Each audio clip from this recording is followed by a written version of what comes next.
নমস্কার বন্ধুরা, আমি মানব। আর আজকে আমি চলে এসেছি পুরীর অদ্বৈত ব্রহ্ম আশ্রমে। এই আশ্রমটা পুরীর এমন একটা আশ্রম যেখানে মানুষ অত্যন্ত কম ভিজিট করে, কিন্তু এর ধার্মিক গুরুত্ব অনেকটাই বেশি।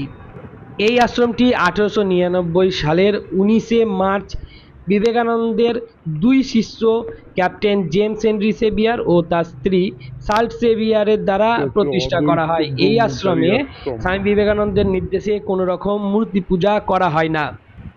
পুরীর এই অদ্বৈত ব্রহ্মচারী আশ্রমটি তোতাপুরী আশ্রম নামেও পরিচিত, এবং এই তোতাপুরী আশ্রমের প্রধান দিগম্বর মহারাজ হলেন দিগম্বর পরমহংস মহারাজ, যিনি ছিলেন রামকৃষ্ণ পরমহংস দেবেরই গুরু।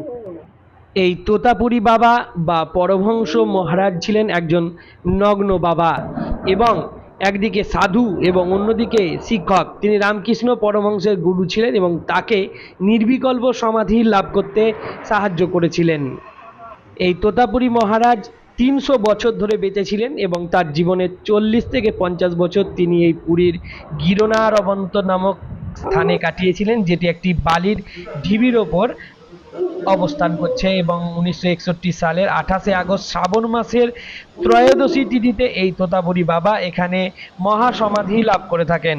এই হচ্ছে তোতাপুরী বাবার মূল মূর্তি।